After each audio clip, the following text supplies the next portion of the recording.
Oh, I have an idea. Ta-ta!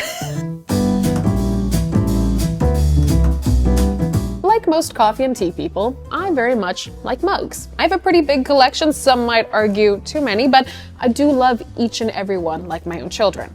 For example, this is one of my favorite mugs right now. I call it Sheila. It is 3D printed ceramic, very lovely to hold, has a very nice heat retention, and it's just an all-around nice thing to sip liquid from. However, my algorithms also know that I like mugs, and because of that, for a long time now, I have been advertised some rather unusual mugs. And for the last couple of months, I have just been buying them. So at this point, I have quite the accumulation of oddities to look at. So today, I thought we would brew a nice big pot of coffee and we would have an adventure. I initially thought we might rank these mugs. I have 6 of them, but frankly, and you'll understand soon, I don't possibly know how we can do that on an even playing field. So let's just call this a fun little jaunt into the strange world of mugs. Without further ado, let's begin. We're going to ease our way into today with a mug that is all around pretty normal, but it does have kind of an interesting form to it. So I saw this online. This is a cone-shaped mug that has its own resting base due to the fact that quite obviously this cannot stand on its own, especially with liquid in it. This was advertised to me as a tea or espresso mug, so I thought we would put some coffee into it. Frankly, at this rate, I'm just excited to have some coffee, and I do love drinking coffee out of ceramic. Aesthetically, this is a lovely experience. Cheers.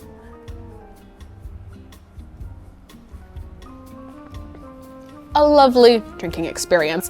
All in all, this is retaining the heat very nicely. I will say the bottom of this mug, being ceramic, is getting quite warm. However, you do have this very wide opening at the top, and so there's plenty of room to both put coffee in your mug and still have space to have a nice cool landing strip for your fingers to be on.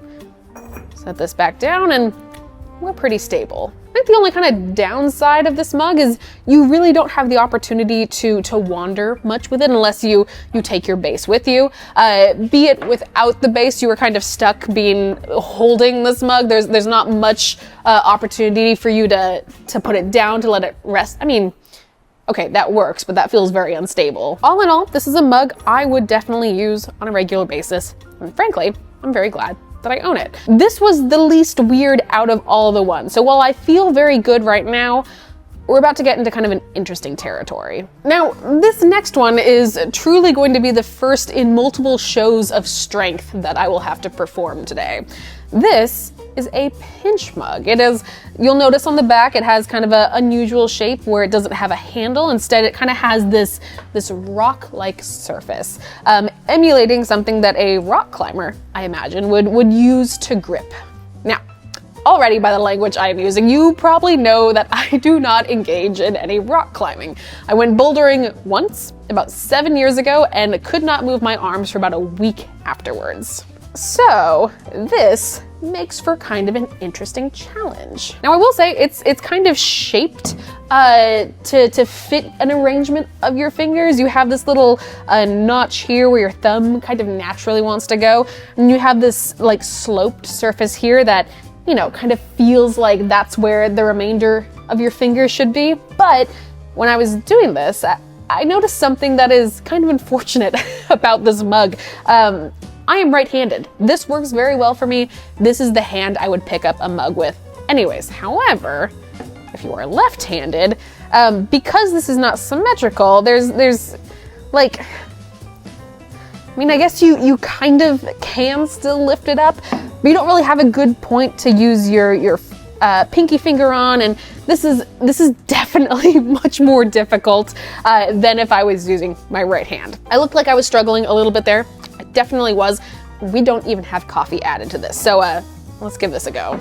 This is just like a little bit embarrassing. I feel like I should have better grip strength at this point in my life, but is what it is. Okay, I have filled up my mug about halfway with coffee. This is a mug that holds about 16 ounces, so 8 to 12 ounces is what's in here currently. Let's have a sip. Okay. Okay, I don't want to cheat. Oh, the mug's heating up a bit too. Okay. Good grip on the top.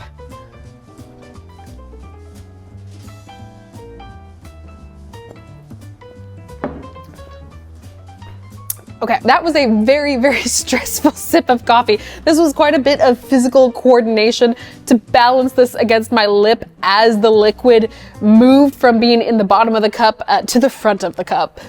Let's try it again. I feel like I've got this. Okay, position the fingers. It's hot.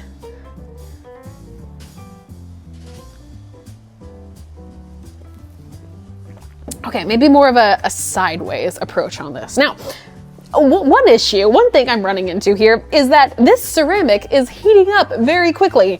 I've only got coffee into about here, and so my fingers up here are just fine, but like my pinky finger is quite toasty. And with the amount that I have to press into this thing, it is really roasting while I urgently take my sip. My instinct is to just like do this. This is a much better situation. Now, perhaps if I was a regular climber who felt very confident in my grip strength, this would work much better for me. But right now, this is a little test of humiliation in my own physical prowess. But an interesting experiment, nonetheless. I do not know if I would use this as intended, but it's a nice mug. I do enjoy sipping from it, so perhaps I would just treat it like a handleless mug. Let's move on to our next mug. Our third mug of the day requires a little extra accoutrement to our coffee. This is a self-stirring mug. So you will notice we have our somewhat traditional mug base. This is a nice glass mug, which I'm not opposed to drinking out of. But we also have the top, which has this tiny claw at the bottom, which also has batteries in it and a button on top. So when you press the top button, your claw will spin and assumedly mix the beverages that you have in your mug. So let us add some coffee, and then we'll add some cream and mix. Now I will note that I am not a cream with my coffee person, so this is not necessarily a mug for me. I can maybe see some utility of like mixing frothed milk into an Olay or something like this, but this is not an everyday use case for me. But maybe I don't have a spoon around. I add my milk in there. It's mixed, but is it fully mixed? Is it homogenized, as they would say? Maybe not so much. I'll put this on. Oh, there she goes. I'm curious if this is going to add much texture. Okay, all right. Interesting side effect here. Due to the vigorous whisking, we now have a nice little bit of kind of froth on the top of our coffee. So it's a nice addition. Let's have a sip. I feel a little bit like I'm drinking out of a beer stein or something. It has the cadence of a latte, perhaps. I don't know, I kind of just love the whisking effect. Now, this is perhaps a deep cut to those of you in the coffee industry or those of you that watch coffee sports, but Ben Putt actually used something like this in his milk course this year at the World Barista Championship. He had 2 layers of milk. He had nitro frozen coconut milk in the bottom of his cup, and then he poured his warm milk drinks with freeze distilled milk on the top layer, and then he had something like this. He placed this and then added the stir to mix those 2 layers and temperatures together. So in a way, this is making me feel fancy, but in another, maybe more real way, I do feel a little bit silly about this. The one thing I do know is you have to like keep this lid with you. You have to put it somewhere. It's automatically kind of messy when you take it out of this mug. I don't really know what the purpose of the lid is for after mixing, because it's not a full seal. You're not really keeping the heat in that much. It's kind of just like an extra thing that you have to deal with. I don't know. I need someone who is a milk and coffee drinker to weigh in on this, because this is not for me. And the effect of being tickled that I experienced earlier is very quickly wearing off. Let's move on to our next one. Oh, some of you might remember this or recognize this. This is a goat mug. Now, it was funny, I purchased this forgetting that I have done a video on this mug a very long time ago. I think probably 3 or 4 years ago now. So the minute I received this wave of nostalgia washed over me. But regardless, this is a mug for your liquids and your coffee that is shaped like a horn. And it's a very medieval feeling. A couple things you get with this mug. You get a shoulder strap, which we will definitely be using. You get the mug itself, which is a hard plastic material with leather accents. The top has a nice little leather accent right here. Pop open. Then you have the sleeve.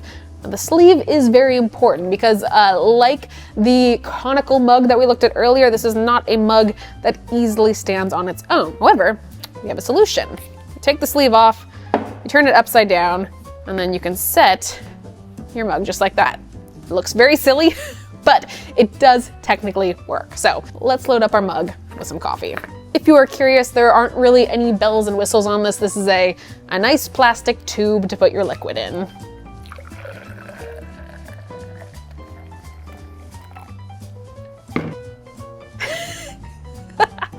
Oh, this thing is so funny.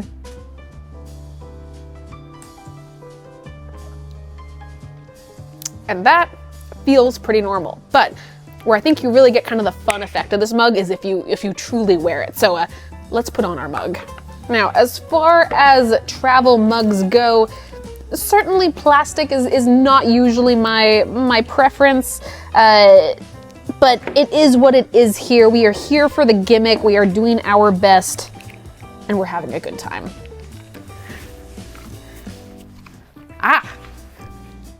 Oh, I have an idea. Ta-ta! This feels like a true adventurer's mug right now, and I do have a sword in the studio, so I do feel more like an adventurer right now. Here, let's have a sip as we jaunt through fields of green and mountains and valleys with our sword on a quest. We are thirsty. We need caffeine. Perhaps I shall do this. We'll take my sip.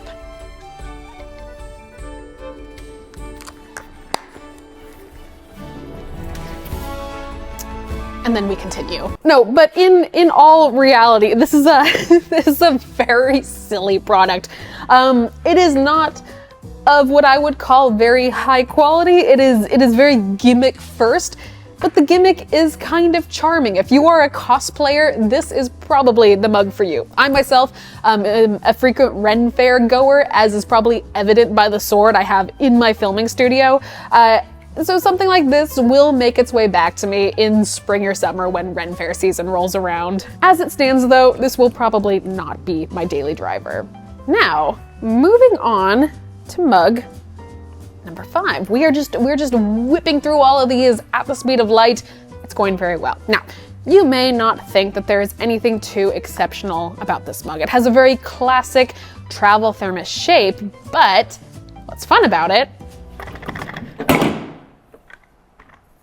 Well, what's supposed to be fun about it is that it is a mighty mug that does not fall over. So let's put some coffee in it. Now, I do know that it did just fall over. I don't think you're supposed to be punching the mug. I thought that would be a nice little for comedic effect moment. Unfortunately, it just showed potentially some of the weaknesses of this mug. But that being said, it does have a little seal point at the bottom, which when you place it on a flat surface, in theory, you know, like you could whack your hand into it. I don't know what this is. This is just what I'm doing now. You could whack your hand into it and it wouldn't fall over. However, if you lift directly straight up, it easily releases. So we know me, Morgan spills coffee. I'm very accident prone. This seems like a good thing for me. Cheers. Kind of an interesting drinking mechanism, and you may have heard how loud it is. On the top here, you have a button with an M on it. You click that button in order to be able to drink out of your mug. You click it again to then seal it back up. One thing I don't love about that is you're kind of continually reaching into the area you're going to be drinking from. I can't like come up with a good reason why I don't like that. It just feels a little bit strange to be continually doing this and then putting my mouth on it. It is fun. And I mean, maybe you don't rapid punch it like I did earlier, but like we are pretty stable here. All right, let's kind of like work out how much force you need to knock this thing over. It's like, this is not like an accidental. We're pretty good. Hit it from the top, the bottom. It might kind of scooch along the table, but we're not lifting, we're not falling. I'm like kind of tempted just to like hit it as hard as I can. Is that bad? Should I do that? Feels bad. It feels like an abuse against mugs, which is something I do not stand for. So I'm sorry to disappoint.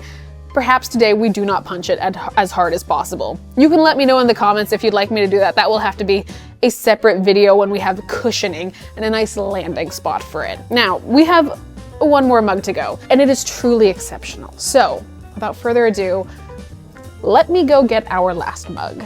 All right, I said we had a test of strength earlier, and this is the second one. This is a mug that weighs 22 pounds. And this was not even as heavy as these mugs go. These are ridiculous weightlifting / novelty mugs that are just dense bricks of metal. I've essentially bought a dumbbell with a hole in the top that I can pour coffee into. Now, I am a little bit ashamed to admit that I spent $100 on this mug, but I did. And for that, I would like to get some use out of it. When I bought it, I thought 22 pounds, that doesn't seem that heavy. I have been doing ballet for the last year and a half. I've been working out. I'm way stronger than I used to be. Surely I will be able to lift this mug. And here, this is, I humble myself before you in this show of strength or lack thereof. So, right-handed.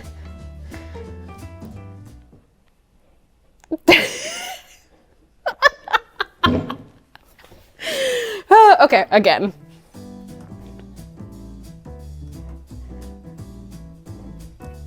It's like the angle, the joint of the wrist, trying to lift the weight all the way over here is just so poor.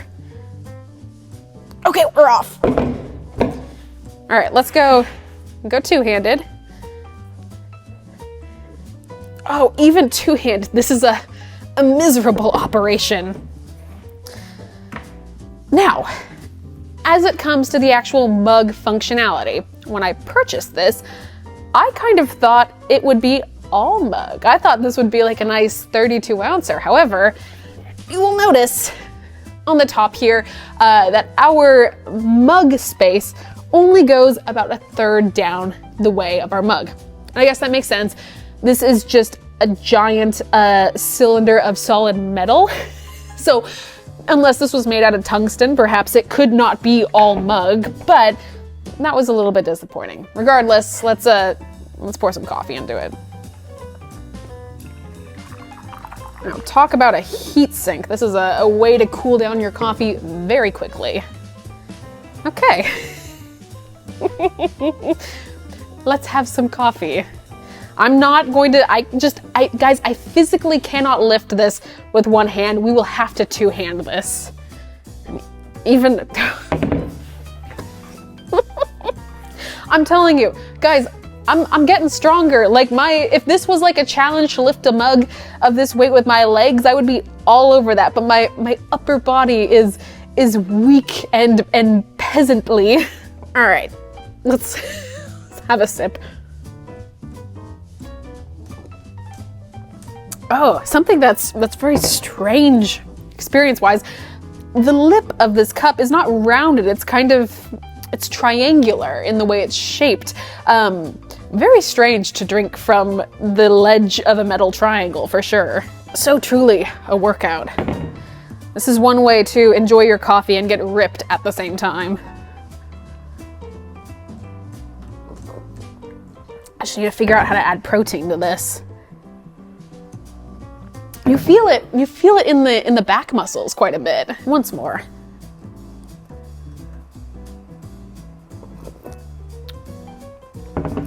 Wow, that was, I'm a little bit out of breath here. I like this mug. This is a silly, stupid mug, but like the sword that I keep in my studio, I kind of feel like this is in the same vein of ridiculousness that I will keep around and just enjoy. I also think I will be giving it to people as gag gifts. I like the idea of someone coming into the studio and me offering them a coffee and giving them this to manage with. But regardless, this has been the last of my very strange mugs. Truly, this has been an adventure. There are quite a few of these that I may need to find other homes for, but several of these that I will do my best to continue to enjoy. Do let me know if you have tried any of these, or if you have any thoughts, but either about my physical strength or my reaction to these mugs. I feel like I'm very caffeinated, and I'm gonna do my best to at least finish the rest of what I've brewed. So, without further ado, my name is Morgan. You can find me here on YouTube once a week plus shorts, or TikTok or Instagram almost every single day. This has been a blast. I'm gonna go lug this off screen. I hope you all have a great rest of your day. I'll see you next time. Okay, this is fine. Goodbye, everyone.